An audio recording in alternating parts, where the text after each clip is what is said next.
بسم اللہ الرحمن الرحیم۔ میرے محترم ناظرین اور سامعین، ایک اور بڑا اہم مسئلہ ہے جو ٹیکس کے متعلق ہے، پراپرٹی ٹیکس ہے یا اس کے علاوہ اور جو ٹیکسز وغیرہ ہیں اس میں سودی رقم دے سکتے ہیں؟ یعنی یہ ایک بڑا اہم سوال ہے۔ عام طور پہ لوگ یہ سمجھتے ہیں کیونکہ ٹیکس جو ہے وہ صحیح نہیں لیتی حکومت، کیونکہ اس کو لوگ ناجائز سمجھتے ہیں، برا سمجھتے ہیں یا اپنے حق کو مارنا سمجھتے ہیں، تو وہ یہ سوچتے ہیں کہ جو سودی رقم ہے وہ ہم اس میں دے دیں گے۔ تب یہ سوال ہے جس کا عنوان ہے پراپرٹی ٹیکس، انکم ٹیکس اور گاڑیوں کی انشورنس میں سودی رقم دینا۔ سوال: جناب محترم، الحمدللہ میں جانتا ہوں کہ سود لینا دینا اور اس سے متعلق سارے معاملات شریعت میں حرام ہیں، گناہ کبیرہ ہیں۔ میرا سوال یہ ہے کہ ہم اپنے مال کی زکوٰۃ ادا کرتے ہیں، لیکن ہم جس ملک میں رہتے ہیں وہ اسلامی ملک نہیں ہے اور نہ ہی قانون اس میں نافذ ہے اسلامی۔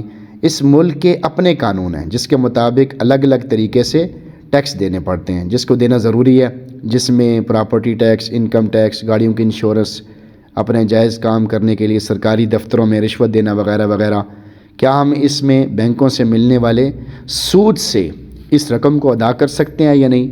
یعنی چونکہ یہ ٹیکسز ٹھیک نہیں ہے تو اس میں ہم جو ہے وہ سود کی رقم دے دیں، تو کیا ایسا کر سکتے ہیں؟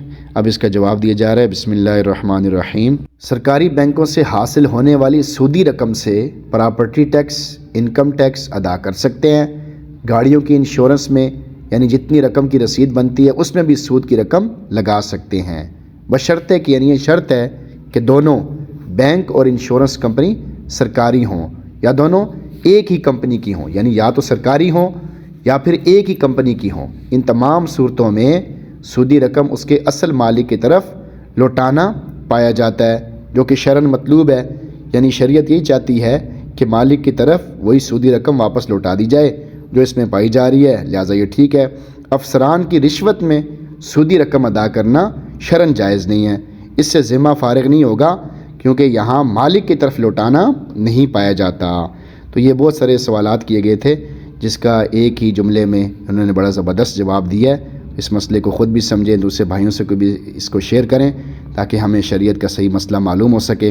اللہ تعالیٰ ہم سب کو توفیق عطا فرمائے۔ اس کے علاوہ بھی کوئی مسئلہ پوچھنا ہو تو نمبر جو ہے وہ واٹس ایپ کا موجود ہے، اس پہ جو ہے میسج کر دیں، آڈیو میسج کر دیں یا لکھ کے مسئلہ بھیج دیں تو آپ کے مسئلے کا انشاءاللہ جواب دے دیا جائے گا۔